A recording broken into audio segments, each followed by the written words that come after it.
लखीशाह वंजारा जी का दिल्ली साम्राज्य, पूरा साम्राज्य था। अपनी आवाज दिल्ली तक जरूर पहुंचा दो। भारत माता की धन्यवाद। आज का ये एक अनूठा संगम, और जैसा बताया गया इस प्रकार का संगम शायद ये पहली बार हुआ है, और इसकी योजना बनाने वाले हमारे पिछड़ा वर्ग मोर्चे के हमारे प्रदेश के अध्यक्ष श्री कर्णदेव कंबोज जी को मैं बहुत बहुत बधाई देता हूं, जिस प्रकार का इन्होंने कार्यक्रम कराया है। हमारे बीच में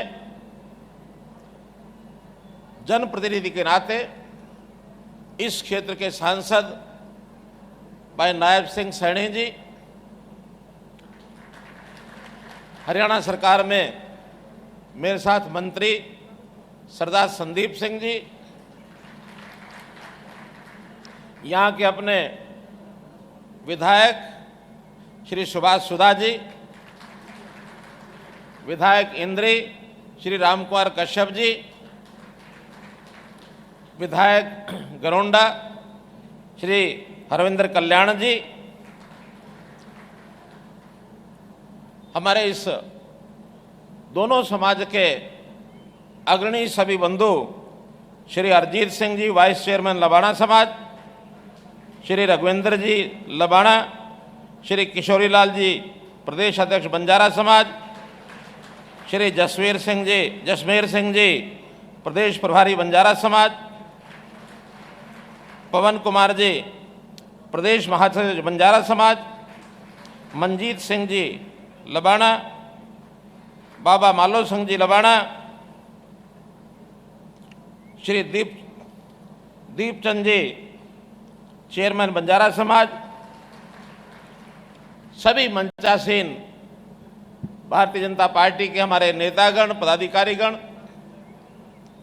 उपस्थित सभी बुजुर्गों, नौजवान साथियों, माताओं बहनों, पत्रकार छायाकार मित्रों, कलाकार बंधुओं, सबसे पहले तो मैं आज के इस अवसर पर आप सबको बहुत बहुत बधाई और शुभकामना देता हूं।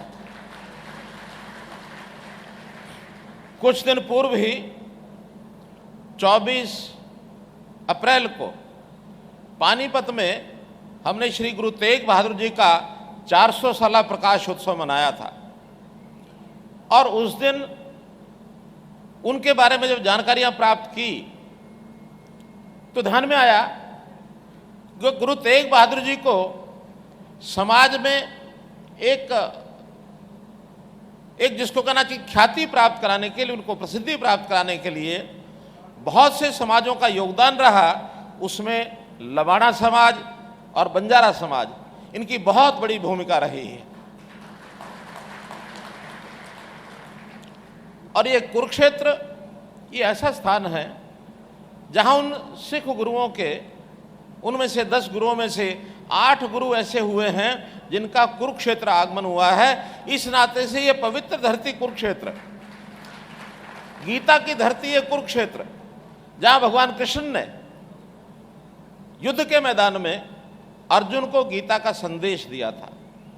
यह भी एकमात्र घटना दुनिया की है कि किसी युद्ध के मैदान में जीवन जीने का सार बताया जाए, जीवन से मोक्ष प्राप्त करने का सार बताया जाए, जीवन की शिक्षा दी जाए। युद्ध है और युद्ध में भी शिक्षा, इसका प्रसार हो रहा है। तो ऐसा पवित्र स्थान कुरुक्षेत्र, और इसी पवित्र स्थान पर आज हमारे दोनों समाजों का ये जो संगम हो रहा है, इस अवसर पर का भी बहुत बड़ा योगदान मैं इसमें समझता हूं। आपको बहुत बहुत बधाई। भाई बहनों, बाबा मक्खन सिंह लबाणा और बाबा लखीशाह बंजारा, इनकी दोनों की जो कहानियां हैं बहुत लोगों को पता होंगी, और अगर नहीं पता है तो मेरा निवेदन है कि इनकी कहानी के मूल में हमको जरूर जाना चाहिए। दोनों ही कोई बहुत सामान्य परिवार नहीं थे, बहुत अमीर परिवार से संबंध रखने वाले थे। बहुत बड़े व्यापारी थे, साधन संपन्न थे, लेकिन गुरु सेवा में दोनों एक जैसे थे। गुरुओं के प्रति जो उनके मन में आदर था, बहुत बड़ा आदर था। गुरु नानक देव जी से लेकर के और अंत में गुरु गोविंद सिंह जी और बाद में बाबा बंदा सिंह बहादुर, जिन्होंने अपनी राजधानी लोहगढ़ बनाई, तो जो लोहगढ़ स्थान है वो लोहगढ़ स्थान भी 7000 एकड़ की जो भूमि है वो बाबा लखी सिंह बंजारा, ये उनकी है। उन्होंने इसको उनको दिया हुआ है।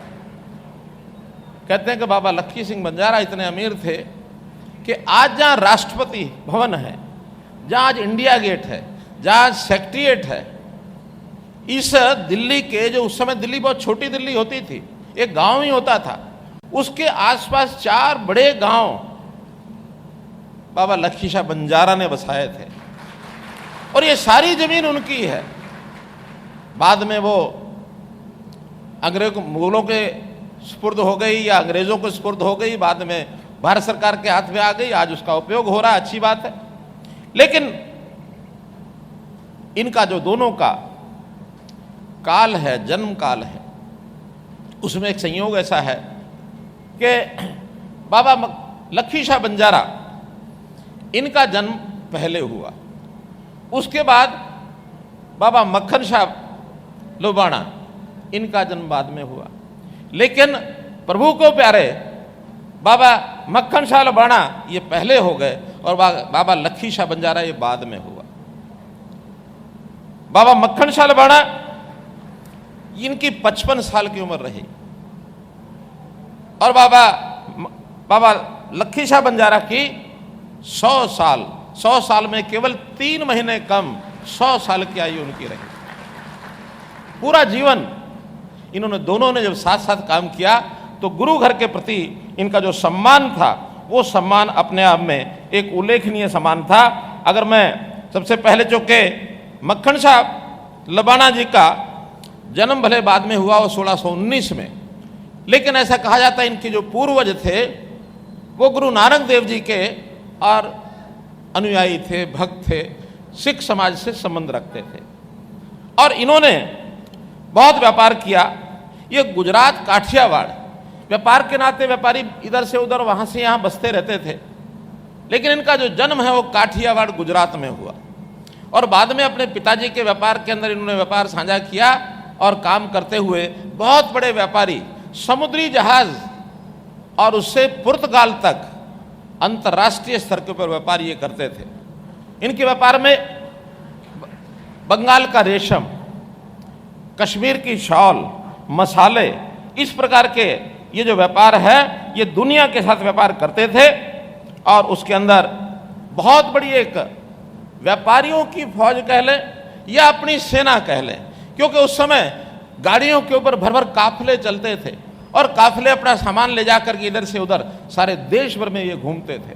बहुत बड़ा भ्रमण इन्होंने किया, कश्मीर से कन्याकुमारी तक बहुत स्थानों पर ये गए और एक पहचान इस समय होती थी, इनका एक लश्कर 3 लाख घोड़ों का लश्कर था। 3 लाख घोड़े, आज के समय में सोचना ही हैरानी हो जाती है। 3 लाख घोड़े, कई घोड़ों की टुकड़ियां इनकी, कई इनके व्यापारी साथी वो सामान लेकर के चलते थे और जहां जाकर के रुकते थे उस स्थान का नाम उसको टांडा कहते थे। टांडा, जैसे आज किसी स्थान के ऊपर जाकर के वो रहता है तो वहाँ पड़ाव डालता है, वहाँ जाकर के अपने काफिले को और रात गुजारने के लिए उसका स्थान, सेना की टुकड़ियाँ भी पैदल चलती थी तो ऐसे ऐसे स्थानों के ऊपर सेना की और स्थान जो बन जाते थे उनकी छावनी बन जाती थी। तो उनकी छावनी होती थी, कहीं किसी का रुकने का कोई स्थान होता था उसको अलग स्थान, इन्होंने रुकने का स्थान उसका नाम दिया टांडा। और आज देश भर में हर प्रांत में 4-5-6 स्थान ऐसे मिल जाएंगे जिनका नाम टांडा रखा हुआ है। जहां टांडा रखा है तो इसका मतलब यह है कि वहां टांडा का जो लखी शाह बंजारा, मक्खन शाह लोबाणा, इनमें से किसी ना किसी का, दोनों की जो सेनाएं रुकती थी, दोनों के जो व्यापारी ग्रुप रुकते थे उनको टांडा ही कहा जाता था। तो इस प्रकार मक्खन शाह लोबाणा 1619 में जिनका जन्म हुआ और व्यापार करते समय एक बार इनका जहाज समुद्र के अंदर लहरों में घिर गया। बहुत ऊंची ऊंची लहरें आई, ऊंची लहरों में आजकल भी जैसे हम देखते हैं बहुत सी जहाज, बहुत सी किश्तियां डूब जाती हैं। तो इनके जहाज ने उन किश्तियों का बहुत टकराव किया और ये बहुत कुशल नाविक भी थे। किसी तरीके से उस तूफान में चट्टान से टकराए बिना और झूलते रहे, इधर से उधर, उधर से इधर। एक समय ऐसा आ गया कि ये बचने वाले नहीं हैं।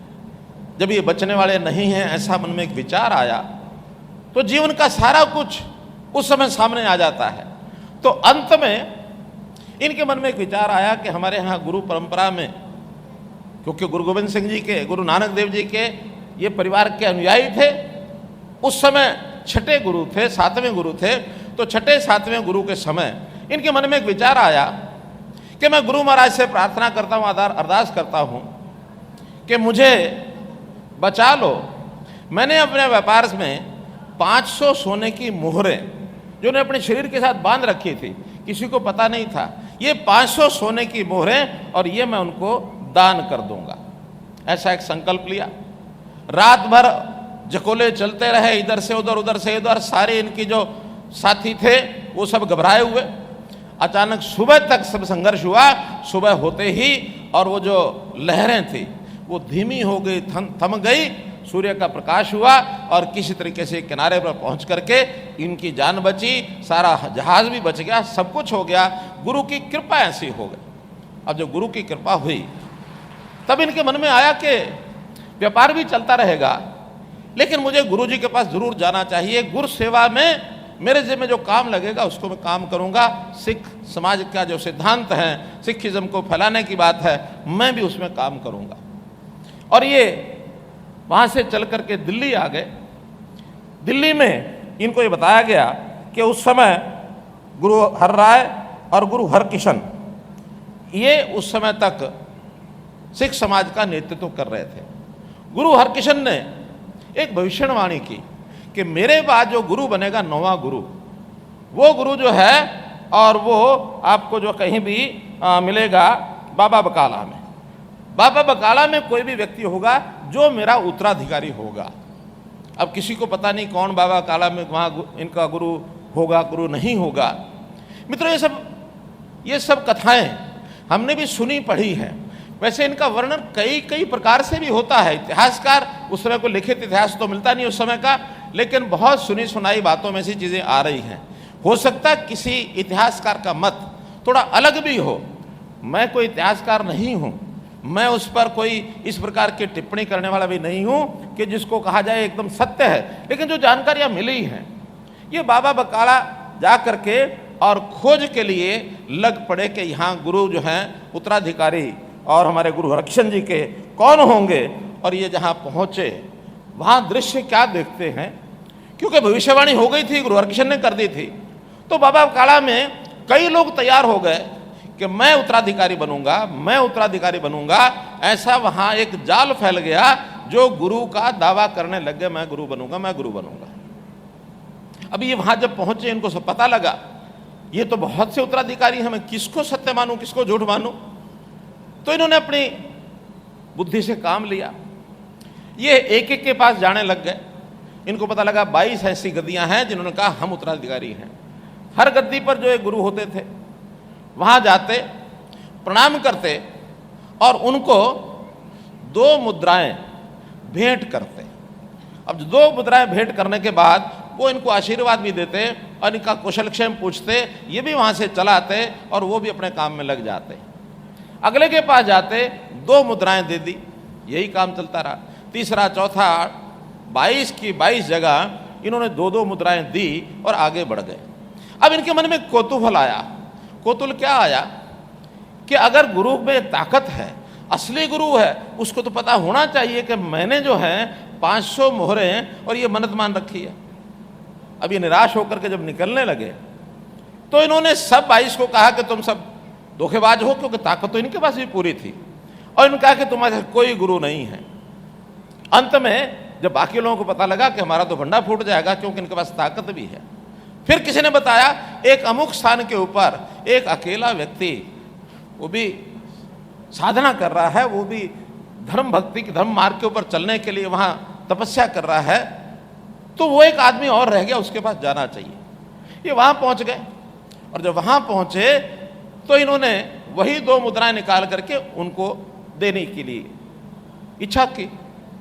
उन्होंने 2 मुद्राएं लेकर के आशीर्वाद तो दिया, साथ में कहा कि सिख पंथ का व्यक्ति जो उसके मन में होता है उसको पूरा करता है। तुम ये बताओ कि तुम्हारे मन में जो इच्छा है तुमने पूरी क्यों नहीं की? मैंने कहा महाराज मेरे मन में क्या इच्छा है आप बताओ। अरे भाई तुमने 500 मुद्राएं कही थी और मुझे तुमने 2 मुद्राएं दे दी। तब जाकर के और इन्होंने जो कहा कि गुरु लाभ्यो राय, ये एक टूटी फूटी पंजाबी में जैसा कहा जाता है गुरु लाभ्यो राय, इनका नाम राय था वास्तव में। शुरू में जो इनका नाम था वो मक्खन शाह लबाणा की बजाय मक्खन राय लबाणा था। तो मक्खन राय लबाणा इन्होंने अपने आप को कहा गुरु लाभ्यो राय, के राय ने गुरु को लभ लिया। पंजाबी में लभ लिया का मतलब क्या होता है? ढूंढ लिया, ढूंढ लिया। मैंने गुरु को ढूंढ लिया है और नतमस्तक हो गए। वो 500 मुद्राएं भी उनको दी। उनका गुरु महाराज जो आपकी सेवा होगी मैं आपकी सेवा करूंगा। अब इस प्रकार का संबंध था। बाद में कहते हैं कि वो उनको साथ लेकर के अमृतसर गए, क्योंकि अगले गुरु के नाते से अमृतसर से ही उनको शुरू करना था। गुरु हरमंदिर साहब के बाद उनको लेकर के वापस वो कीरतपुर साहब आए। कीरतपुर साहब में एक नया गांव बसाया। इन्होंने अपना पैसा पूरा खर्च किया। तो वहां पर उस नए स्थान का नाम आनंदपुर साहब जिसको कहते हैं, ये आनंदपुर साहब गुरु तेग बहादुर जी और अपने बाबा मक्खन शाह लबाणा इनका बसाया हुआ है। तो ये बसा करके और वहां से गुरु जी से आगे लेकर के सन 1674 में वापस आ गए। यहां तक इन्होंने इनका साथ दिया 1674 तक।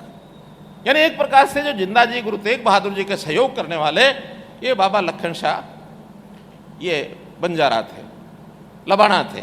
अब इसके बाद जो अगली बात शुरू होती है वो शुरू होती है बाबा लखी शाह बंजारा की।